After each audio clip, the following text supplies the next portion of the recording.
The Book of Ruth, Chapter 2. Now there was a wealthy and influential man in Bethlehem named Boaz, who was a relative of Naomi's husband, Elimelech. One day, Ruth the Moabite said to Naomi, "Let me go out into the harvest fields to pick up the stalks of grain left behind by anyone who is kind enough to let me do it." Naomi replied, "All right, my daughter, go ahead." So Ruth went out to gather grain behind the harvesters. And as it happened, she found herself working in a field that belonged to Boaz, the relative of her father-in-law Elimelech. While she was there, Boaz arrived from Bethlehem and greeted the harvesters. "The Lord be with you," he said. "The Lord bless you," the harvesters replied. Then Boaz asked his foreman, "Who is that young woman over there? Who does she belong to?" And the foreman replied, "She is the young woman from Moab who came back with Naomi. She asked me this morning if she could gather grain behind the harvesters. She has been hard at work ever since, except for a few minutes' rest in the shelter." Boaz went over and said to Ruth, "Listen, my daughter, stay right here with us when you gather grain. Don't go to any other fields. Stay right behind the young women working in my field. See which part of the field they are harvesting, and then follow them. I have warned the young men not to treat you roughly, and when you are thirsty, help yourself to the water they have drawn from the well." Ruth fell at his feet and thanked him warmly.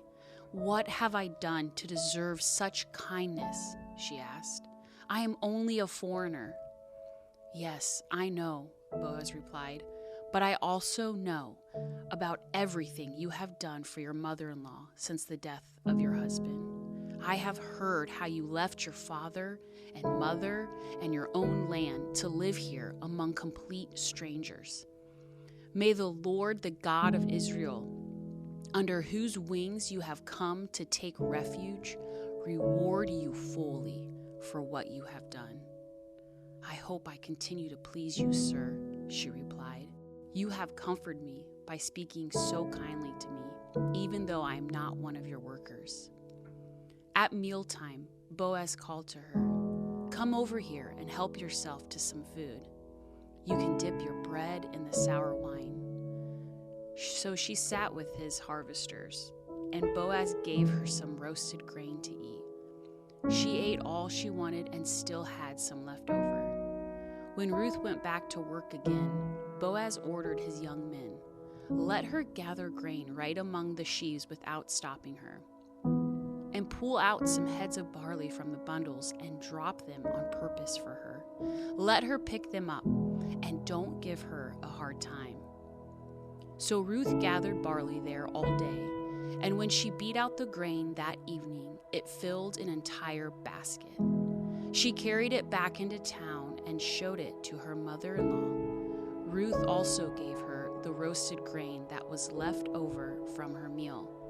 "Where did you gather all this grain today?" Naomi asked.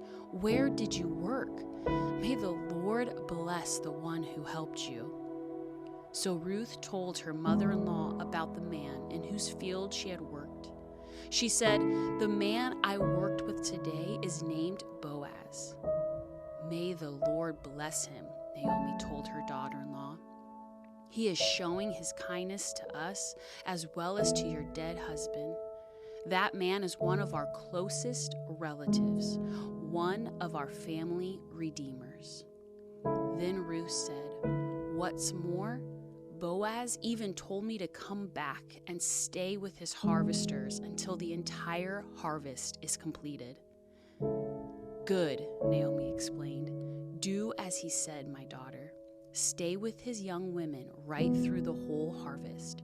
You might be harassed in other fields, but you'll be safe with him." So Ruth worked alongside the women in Boaz's fields and gathered grain with him until the end of the barley harvest. Then she continued working with them through the wheat harvest in early summer, and all the while she lived with her mother-in-law.